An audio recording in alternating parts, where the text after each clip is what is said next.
팔레스타인 문제가 시작됐었을 때부터 종교적인 유대인과 무슬림의 싸움이라고 얘기하는데 그건 잘못된 거고요. 거부했던 분화란이 1947년 11월에 유엔 총회의 상정이 돼요. 통과가 되니까 이스라엘 입장에서는 봐라, 유엔에서 결정을 해서 승인이 됐으니까 이 땅에서 언제든지 우리는 독립선언하면 된다는 생각을 가지고 있었고, 아랍은 독립선언만 해봐라, 그때는 우리는 바로 전쟁이다 겨누고 있었고요. 1948년 5월 14일 오후에 독립선언서를 발표합니다. 그리고 그날 저녁부터 아랍 이스라엘 전쟁이 시작된 거죠. 결국 팔레스타인 문제의 근원은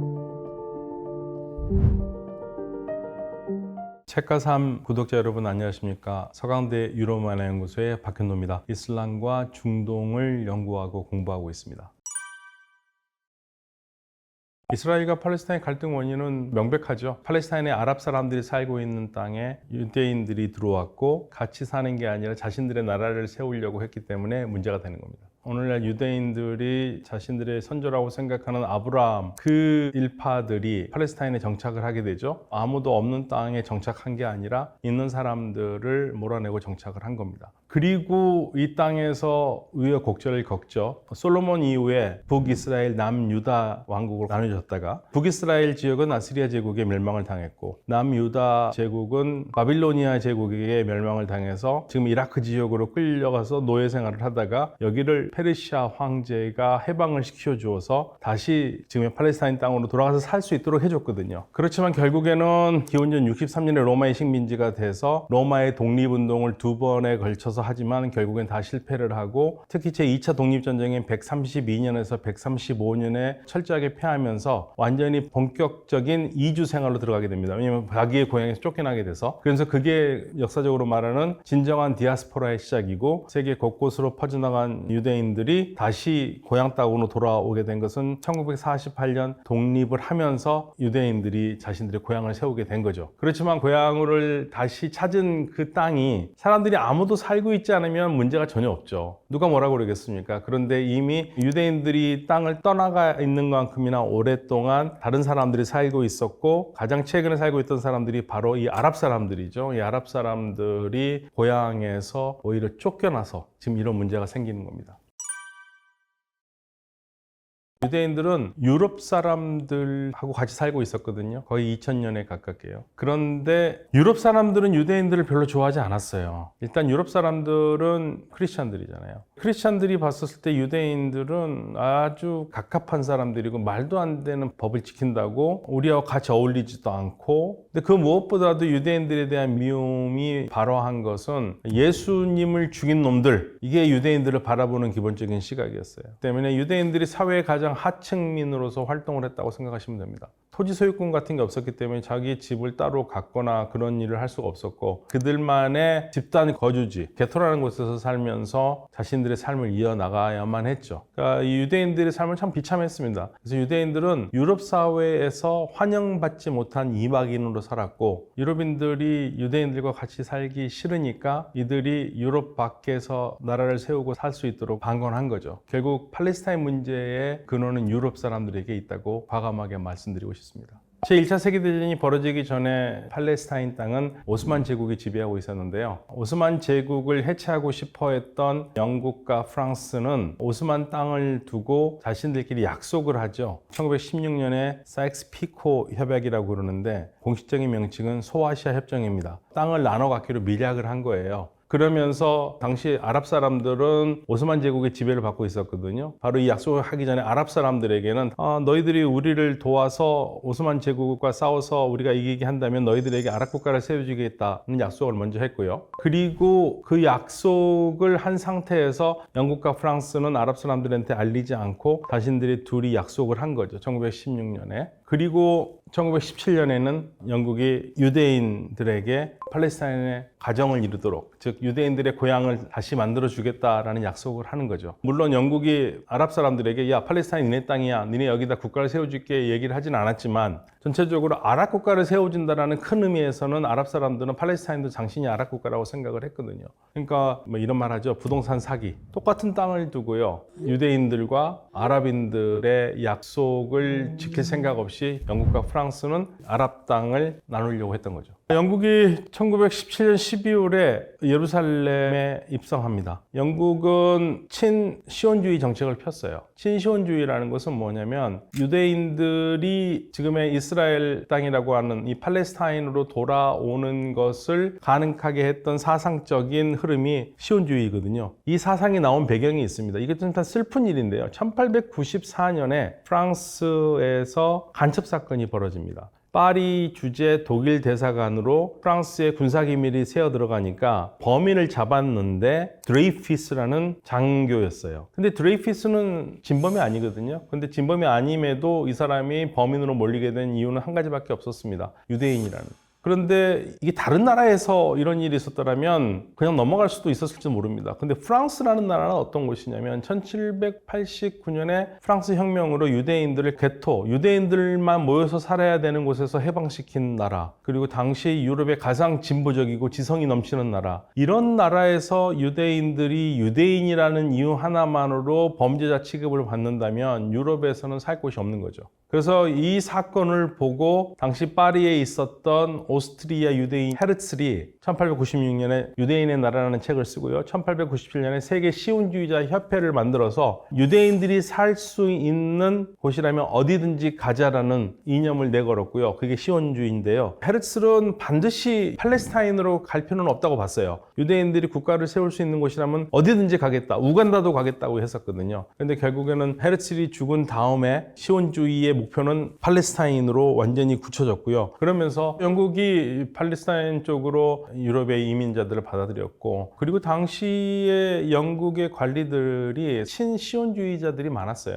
팔레스타인의 유대인 홈을 만들어주겠다고 했던 벨포어 선언문이라는 게 있거든요. 지금 영국식 발음은 발포어인데 이 발포어는 영국의 외교장관입니다. 발포어 같은 경우에도 굉장히 시온주의자였습니다. 시온주의에 감명을 받고 시온주의자를 돕는데 인색하지 않았던 그런 사람이었기 때문에 영국의 정책은 처음부터 신시온주의 정책이었어요. 영국은 자기네들의 통치 정당성을 흔들 만한 일들은 좋아하지는 않거든요. 사실은 팔레스타인 사람들을 좀 많이 무시했죠. 놀랄 만큼이나 팔레스타인 사람들이 크게 영국에 반항하지 않았어요. 시온주의의 실체에 대해서 잘 몰랐고 그렇게 위협으로 보지 않았었던 것 같아요. 근데 시간이 지나면서 유대인 수가 늘어나고 팔레스타인 땅으로 들어갔던 유대인들은요, 상당히 많은 재산도 있었고, 일단 기본적으로 이 사람들은 유럽에서 생활하던 사람이잖아요. 삶이 유럽적인 삶의 방식들 사람들이었어요. 그러니까 팔레스타인 사람들과는 굉장히 다르죠. 경제적으로나 생활 수준이 사실은 당시 아랍 토착인들보다 훨씬 더 앞섰죠.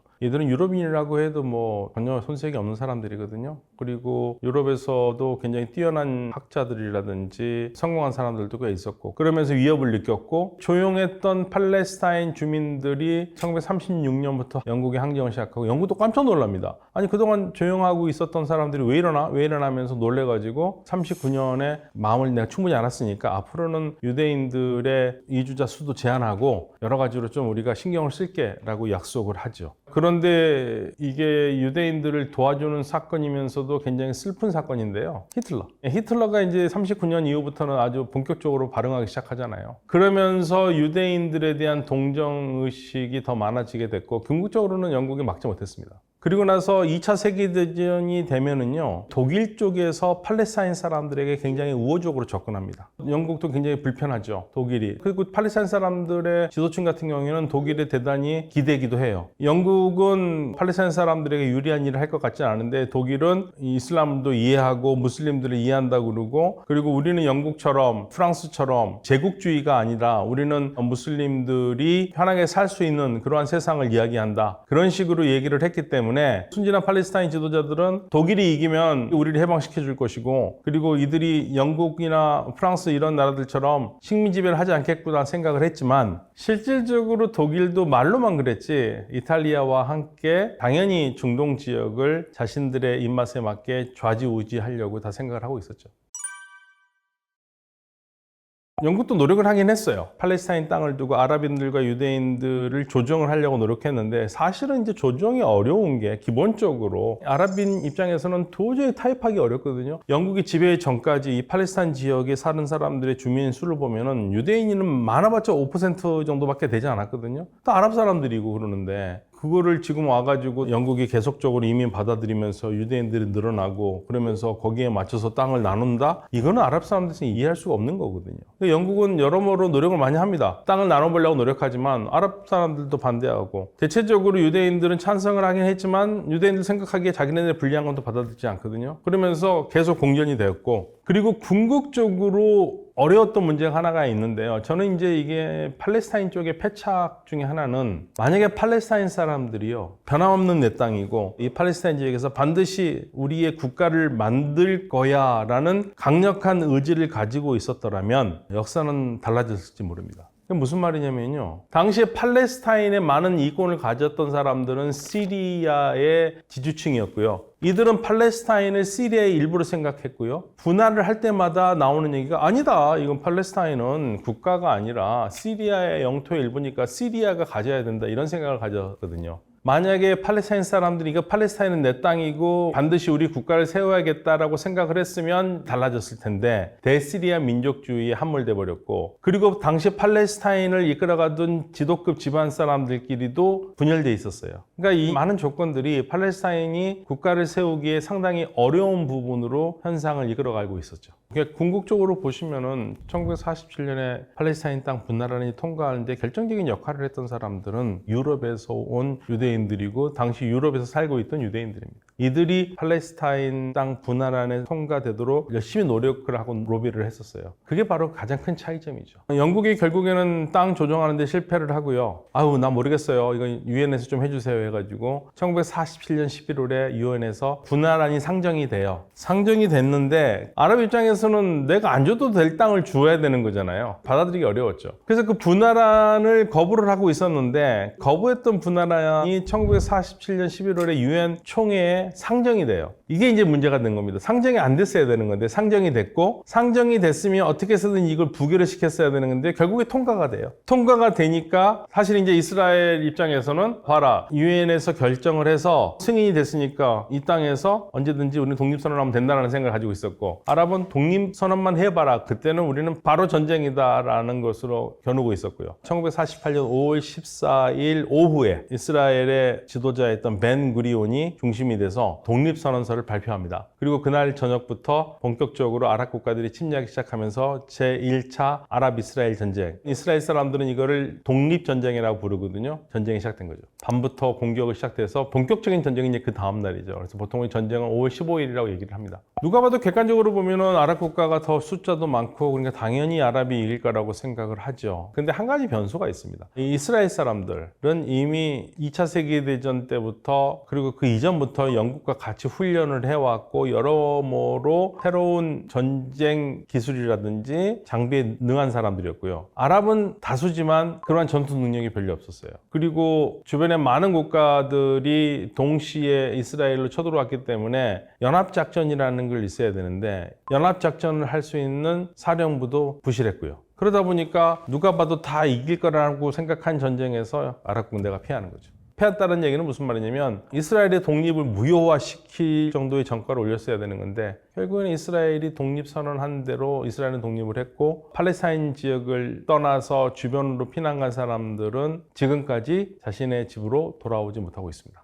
아무튼 아랍과 이스라엘은 총 4번의 전쟁을 하지만, 아랍 입장에서는 이스라엘의 독립도 이스라엘의 존속도 막지를 못했죠. 그래서 1973년 10월 전쟁을 마지막으로 아랍은 마지막 전쟁을 끝냈습니다. 그러면 지금 무슨 전쟁이 계속 이어지고 있느냐? 1979년 이래로 이란이 후원하는 헤즈볼라가 레바논 남부에 들어서고요. 그리고 1987년을 기점으로 팔레스타인 땅 쪽 가자 지역에 하마스가 이스라엘을 흔들고 있는 거죠.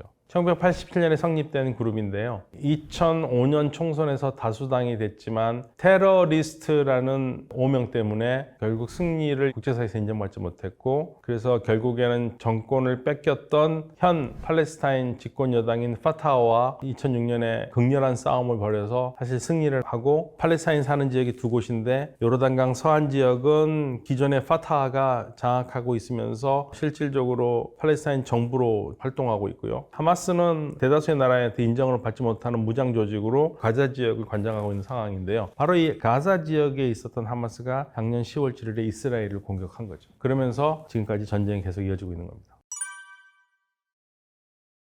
우리가 이 팔레스타인 문제를 얘기를 할 때 항상 헷갈리는 부분이 하나 있죠. 유대인, 유대교인, 시온주의 이런 게 막 섞여서 나와요. 근데 제가 꼭 말씀드리고 싶은 건 시온주의는 종교가 아닙니다. 시온주의는요, 세속주의인 정치적인 사상이에요. 유대교와는 또 다른 문제입니다. 그러니까 우리가 팔레스타인 문제가 시작됐었을 때부터 유대교와 이슬람교의 싸움, 종교적인 유대인과 무슬림의 싸움이라고 얘기하는데 그건 잘못된 거고요. 세속적 시온주의와 세속적 아랍의 민족주의가 부딪힌 곳이 이 팔레스타인 분쟁의 시작입니다. 이 부분은 우리가 분명히 구분을 해야 됩니다. 처음에 1897년에 시온주의자 협회가 만들어졌을 때 당시 오스트리아에 있었던 시온주의 지도자들이 팔레스타인에 가봅니다. 우리가 돌아가고 싶은 땅, 이 시온의 땅은 어떤 곳인가를 보러 갔는데 이런 메시지를 남겼다고 그래요. 신부는 아름다우나 이미 다른 남자 품에 안겼네. 우리가 가고 싶고 우리 조상의 고향은 아름다운데 이미 이 땅에 주인이 있다는 얘기죠. 이 말이 역사적으로 진위에 대해서 논란이 있긴 하지만 그러나 이 말의 역사적인 가치는 대단한데요. 이 말이 계속적으로 과거에 썼다는 얘기죠. 그래서 이 말을 받아서 70년대 이스라엘 최초의 여성 총리면서 철혈 재상으로 유명했던 골다 메이르. 이 골다 메이르 총리가 이런 말을 합니다. 신랑이 약해서 신부를 뺏어올 수 있었다는 사실에 늘 주님께 감사하면서 기도한다고. 이게 팔레스타인 문제의 본질입니다.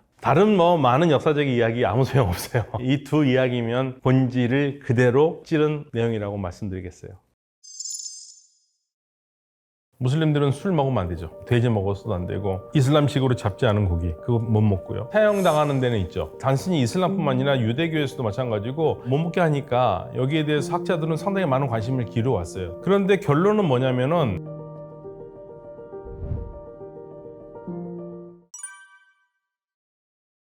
여러 개 없습니다. 한 가지예요. 꾸란에서 먹지 말라고 그러니까. 그러니까 이제 문제는 왜 꾸란에서 먹지 말라고 그랬느냐 몰라요. 그거 저도 알고 싶어요. 다만 우리가 하나 확실한 것은요, 유대인들도 안 먹죠. 단순히 이슬람뿐만 아니라 유대교에서도 마찬가지고 못 먹게 하니까 여기에 대해서 학자들은 상당히 많은 관심을 기울여왔어요. 특히 성서 고고학자들도 그렇고. 그런데 결론은 뭐냐면은 정확하지는 않다라는 거고, 그래도 만약에 추측을 해봐야 된다면은 고고학적인 근거로 본다면 건조한 지역에서는 돼지를 먹지 않았다는 거고, 그래서 이거는 기후 측면으로 보기도 하고요. 두 번째로는 문화사적으로 측면을 보면은 유대인들이 돼지를 먹는 사람들이 있었는데 나보다 못한 사람들이 먹고 있는 동물이니까 그거를 천시해서 안 먹었을 가능성도 이야기하는 학자들도 있어요. 대체적으로 그렇게 추측을 합니다. 사체는 먹어서는 안 되는 거고, 이슬람에서는 반드시 정상적인 무슬림식의 방법으로 도살한 고기만 먹게 되는 건데, 돼지는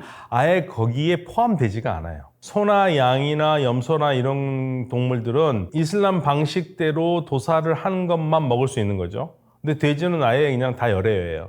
그건 불가능한 얘기입니다. 할랄이라는 것은 허용된다라는 뜻이에요. 허용한다라는 뜻이고, 이 반대가 하람인데요. 하람은 금지된다는 뜻인데, 고기는 어떤 상태에서 고기를 먹냐면 일단 고기를 잡는 사람이 하느님을 믿는 무슬림이어야 돼요. 그리고 이 무슬림이 동물을 잡을 때 도살하는 방식이, 도살할 동물을 잡고 메카 쪽을 향해서 비스밀라, 하나님의 이름으로 말을 한 다음에 반드시 목의 동맥을 빨리 끊어서 고통 없이 죽이고, 피를 빼려고 다 빼고 노력했는데 남는 건 괜찮지만 피를 뺀 다음에 피가 없는 상태의 고기를 먹는 게 할랄입니다. 그게 할랄 고기예요. 그렇게 잡지 않은 고기라면 먹을 수가 없어요. 제일 많이 먹는 건 닭이에요. 싸죠. 그리고 양도 먹고 소고기도 먹고 낙타도 먹거든요. 양고기가 제일 좋죠. 양고기가 싸진 않습니다. 양고기는 좀 고급 음식이고, 제일 고급 음식은 낙타죠. 낙타는 정말 귀한 음식이고 제일 비싼 게 낙타입니다. 근데 보통은 닭을 많이 먹습니다. 돼지도 근데 무슬림들이 먹을 수 있어요. 제가 다시 말을 바꾸면 모르고는 먹을 수 있어요. 돼지인지 모르는데 먹었다면 그건 죄가 되진 않아요. 그리고 여행 중인데 생존을 위해서 먹는 거는 그건 괜찮아요. 그러나 알고는 못 먹는다는 얘기죠. 무슬림들은 술 먹으면 안 되죠. 술 먹어서도 안 되고, 돼지 먹어서도 안 되고, 이슬람식으로 잡지 않은 고기 그거 못 먹고요. 그리고 우상에 바쳐진 고기도 못 먹죠. 제사상에 있는 고기 그건 안 되는 거였죠. 제사상 음식 안 되는 거고. 그 외에는 먹을 수 있습니다. 술은 처음부터 금지됐던 건 아닌 것 같아요. 그런데 전승에 따르면 지금은 모스크가 건물로 다 돼 있고 그렇지만 무함마드 당시의 모스크라는 것은 건물이 아니더라도 사람들이 그냥 야외에서도 예배를 할 수 있을 거 아니에요. 그런데 이제 예배로 하고 있는데 술 취한 사람들이 좀 난동을 부렸다라는 기록이 있어요. 그래서 이제 그것 때문에 술을 먹어서는 안 된다라는 계시가 내렸다는 전승이 있습니다. 그러니까 술은 무슬림 사회에서 부정적인 음식만은 아니에요. 왜냐면 천국에서 먹는 게 술이거든요. 그러니까 알고는 먹을 수는 없고요. 죽어서 천국 가서는 먹을 수 있죠. 그러면 전 세계 모든 무슬림들이 술을 안 마시느냐? 저의 경험상 그건 아니에요. 중앙아시아 같은 경우에는 오랫동안 소련의 지배를 받아서 그런지 그런 문화에 좀 관대한 편이거든요. 그래서 중앙아시아에 있는 무슬림들 중에서는 술 잘 먹는 무슬림들 꽤 많이 있습니다. 그것 때문에 이제 중동 지역에 있는 무슬림들과 좀 다툼이 있어요. 중동 지역에 있는 무슬림 친구들이 야, 중앙아시아 쟤네들은 제대로 된 무슬림이 아니다라고 막 그러고, 그래서 제가 이제 물어보면 거기서 이제 굉장히 좀 호탕한 친구들은 이거 왜 술이야? 이건 음료야, 음료. 그리고 이제 그런 농담하기도 하는데요. 그래서 제가 뭐 이렇게 우스갯소리까지 말씀을 드리는 가장 큰 이유는 모든 무슬림들이 술을 100% 안 먹는 건 아니다. 그런 뜻에서 말씀을 드리는 겁니다. 그러나 술은 금지된 음식이다. 나라마다 다른데요. 이란이라든지 아랍 국가들 중에서는 술을 가지고 있는 것만으로도 처벌을 받을 수 있습니다. 또 느슨한 나라 같은 경우에서는 대체적으로 공공장소에서 대놓고 술을 마시지 않으면 그거 가지고 뭐라고 그러지는 않는 나라들도 있고요. 나라들마다 편차가 굉장히 커요. 술 마셨다고 해서 사형시키거나 그러진 않아요. 근데 술은 아니지만 정말 취하는 거로 사형당하는 데는 있죠. 술만 먹고 취하는 건 아니죠. 마약도 취하잖아요. 마약은 끝입니다. 마약은 끝이에요. 정신을 몽롱하게 하잖아요. 토지 뭐 이런 거 하면 그 인생 그냥 끝나는 겁니다. 그래서 저희가 중동이나 있는 데 갔을 때 우리 한국 사람들이 조심해야 될 게 그런 거고요. 한국 사람들이 오지랖이 넓고 마음이 넓어가지고 누구 막 가방 들어주려고 그러는데 절대 그래서는 안 돼요. 그 가방에 뭐가 들어있을지 모르니까 슬쩍 그렇게 넘기고 도망가는 경우도 있거든요. 특히 이제 국경지대 같은 경우에는 조심해야 됩니다. 우리 한국 사회는 중동을 부러워하죠. 특히 이제 제가 중동이라고 하면은 이 산유국들. 부럽잖아요. 석유 나오면 얼마나 좋겠습니까? 근데 이들은 한국을 부러워해요. 왜냐면 중동 산유국 입장에서는 이 한국이란 나라 2차 세계대전 이후에 제일 가난한 나라 중에 하나인데 석유도 하나도 없고 근데 왜 쟤네들 어떻게 저렇게 잘 살아? 이게 얘네들한테는 굉장히 부러움의 대상이고 우리가 석유가 나는 걸 부러워하듯이요. 석유가 나고 다른 것도 있으면은 좋죠. 최고죠. 근데 석유밖에 없거든요. 석유가 주산업이다 보니까 석유는 유가의 흐름에 따라서 들쑥날쑥하고 들어오는 해마다 수입이 달라질 수도 있고 안정적이지 못하잖아요. 그러니까 이들 국가들이 한국처럼 되고 싶은 이유는 한 가지입니다. 한국처럼 세금을 많이 내잖아요. 국민들이. 우리는 뭐 길거리에서 물건 하나만 사도 부가가치세 10%가 포함된 가격에 사니까. 그리고 개인은 소득세를 내고요. 기업은 법인세를 내면서 정부가 내년 예산을 운영할 때 올해 세금 수입을 가지고 내년 예산을 세우는데 중동 국가들은 그게 안 돼요. 세금이 일단 없어요. 산유국들은. 그래서 이제 소득세라든지 법인세라든지 부가가치세를 만들어서 그렇게 가려고 하는 겁니다. 그런데 부가가치세야 만들어서 갈 수가 있겠죠. 5%, 10%. 사우디아라비아는 15%입니다. UAE는 5%고요. 근데 법인세를 이제 만들려고 그래요. 그런 게 없었어요. 왜냐면 회사들도 많지 않았고 투자하는 데도 많지 않았고 근데 이제 이렇게 가서는 안 되겠다 해서 여러 투자를 유치하면서 궁극적으로 다 법인세를 받아서 한국처럼 정상국가가 되고 싶은 거죠. 그래서 이들이 한국을 부러워하는 것은 바로 그런 점이에요. 석유가 없이도 저렇게 잘 살 수 있는 국가, 산유국들이 생각하는 이상적인 국가죠. 한국과 같은 나라들, 일본과 같은 나라들, 자원이 없어도 생존할 수 있는 나라, 그런 국가를 이 중동의 산유국들이 꿈꾸고 있는 겁니다. 무슬림 사회마다 여성의 위치가 다 다릅니다. 여성의 해방이라든지 여성의 사회 진출 측면에서 여성들의 정치계 참여만을 본다면 우리나라와 일본이 무슬림 국가라고 우리가 얘기하는 튀니지보다 더 떨어집니다. 여성의 참정률이. 그래서 여성들의 정치 참여율만 놓고 본다면 튀니지가 우리보다 더 낮고요. 무슬림 국가고. 그래서 이거를 일괄적으로 무슬림 다수 국가들의 여성의 사회적 지위는 아닌 나라보다 낮다라고 얘기하는 것은 굉장히 위험한 일반화적인 발언이고요. 다만 전반적으로 보면은 한국과 일본 등 그리고 서양 국가들의 여성들이 행동하는 자유, 옷 입는 자유 이런 부분에서 훨씬 더 자유로움을 느끼고 있는 것은 사실이죠. 피가 더럽다라는 것도 있겠지만 피가 사실 더러운 건 아니죠. 피가 생명의 자리잖아요. 생명이 있는 자리이기 때문에 신성하게 생각한다는 측면도 있거든요. 그래서 이거는 이슬람교만 그런 게 아니라 유대교도 마찬가지예요. 여성이 생리가 상태가 되면은 일단 의례적으로 참가할 수 없는 상태라고 보는 거예요.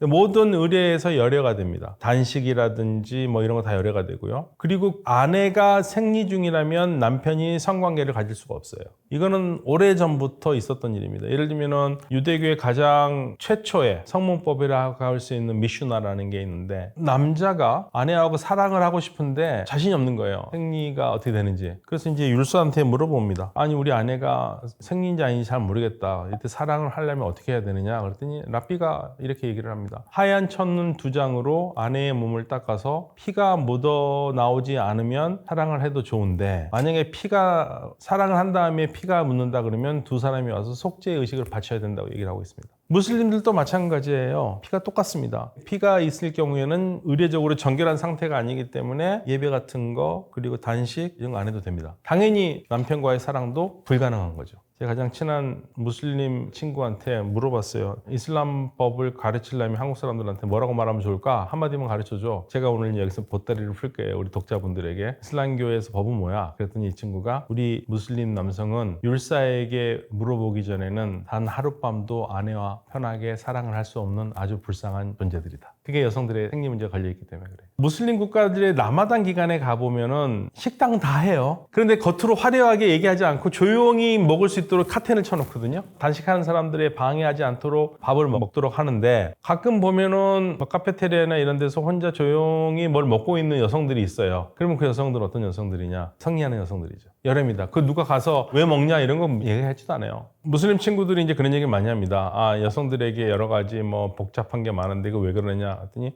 험한 세상에서 여성을 보호하기 위한 것이다, 보호기지다 얘기하는데, 제가 뭐 이슬람을 옹호하거나 이슬람을 폄하하거나 그런 게 아니라 우리 한국 사회와 비교를 해보자 이거예요. 우리 한국 사회도 그랬었어요. 불과 몇십 년 전만 해도 우리 그랬고요. 지금은 뭐 그런 거에 대해서 남자 여자 같다고 얘기를 하지만, 지금도 남자 여자가 같기 때문에 똑같이 해야 된다고 생각하는 사람이 있는가 하면, 아니야, 여자들은 그래도 이런 걸 어려우니까 남자들이 해야 되고 여자들은 조금 보호해야 돼, 이런 사람도 있고요. 그래서 이슬람도 그런 기제로 생각해 보시면 될 것 같아요. 우리 산업 구조의 문제인데요, 저는 이슬람의 문제라고 생각하지는 않아요. 산업 구조의 문제라고 생각을 해요. 그리스도교도 그렇고 이슬람도 그렇고 현대적인 삶의 방식에서 나온 종교가 아니에요. 예수도 그렇고 무함마드도 그렇고요. 그들이 살던 시대의 사회상은 지금 시대의 사회상과는 완전히 달라요. 만약에 이 시대의 예수나 무함마드가 왔었다면 아마 생각이 달라졌을 겁니다. 왜냐하면 사회 분위기가 다르기 때문에. 그러나 1세기 팔레스타인 유대 사회, 7세기 아랍 사회와 지금 한국 사회는 다르거든요. 그러면 예수나 무함마드가 이야기했던 사회 질서나 이런 것들은 그 맥락 안에서 이해가 가능한 거예요. 우리 사회에서는 이해하기 어려운 것도 많습니다. 예를 들면 한 가지만 들을까요? 제가 이거는 그냥 이슬람이 아니라 성경에서 구절을 하나 드릴게요. 성경에서 예수가 길을 가다가 길가에 나와 있는 소금을 보면서 뭐라고 그러냐면, 소금이 짠맛을 잃으면 무슨 소용이 있겠느냐 이런 말을 합니다. 저 어렸을 때 그 말이 제일 이해가 안 갔어요. 일단은 소금이 왜 길바닥에 있느냐 이거죠. 우리 한국 사회에서 어디 길가에 소금이 바닥에 있는 거 보셨습니까? 없잖아요. 그런데 이거를 이해하려면 당시 사회상을 이해해야 되는데, 소금이라는 게 원래 빵의 화덕에서 열 전도율을 좋게 하기 위해서 쓰던 거예요. 그리고 그게 시간이 지나면 쓸모없으니까 긁어내서 버리고 새로운 거를 까는 거거든요. 그러니까 쓸모가 없는 거죠. 이런 사회를 이해를 해야지만 이해하듯이 현대 사회에서만 이해할 수 있는 것들이 있어요. 요즘 현대 젊은 친구들이 얘기하는 것처럼 한마디도 못 알아들 때 있거든요. 전 블랙핑크가 노래가 뭔지도 하나도 모르고요. 짧게 말 줄이는 거 진짜 한참 얘기 들어봐야지 알게 되는 거고, 문맥이 달라지는 거거든요. 그렇듯이 각 종교 전통에서 종교의 가르침을 준 사람들이 이야기한 가르침들이 보편적인 내용도 가지고 있지만 당시 사회상에서만 이해할 수 있는 부분들이 있는 거거든요. 그런 부분에서 그 당시에 1세기의 팔레스타인 유대인 사회와 7세기의 아라비아 사회의 여성과 21세기 한국 사회의 여성은 굉장히 다른 사회에서 살고 있잖아요. 그래서 항상 종교는 재해석이 필요한 거고, 무슬림들도 그러한 재해석을 하는 과정이라고 생각합니다. 결국 종교 역사에서 가장 중요한 것은 해석의 역사예요. 적혀 있는 대로 그대로 하는 것은 근본주의고, 해석의 역사는 어떻게 근본적인 가르침을 현대의 달라진 현상 속에서 새롭게 조명하고 이해하고 실천할 것인가, 그런 노력들이 무슬림 사회에 지금 이제 시작될 거고요. 근데 왜 지금까지 잘 안 됐냐면, 무슬림 사회가 한국 사회처럼 굉장히 발전하지는 못했어요. 산업적으로나 이런 쪽으로. 지금 달라지고 있잖아요. 당장 달라지고 있으니까 사우디아라비아 같은 경우에도 여성들의 사회 진출을 국가에서 열렬히 환영하잖아요. 그렇게 되면은 사우디아라비아도 여성들의 움직임이 달라지고, 실질적으로 제가 사우디아라비아에 갈 때마다 사회 분위기가 다르고 여성들의 활동 범위가 달라지고 여성들이 남성을 대하는 태도도 달라집니다. 그래서 고착화되지 않는다. 사회 변화에 따라서 새로운 해석과 함께 달라질 수 있다. 저는 이렇게 생각합니다.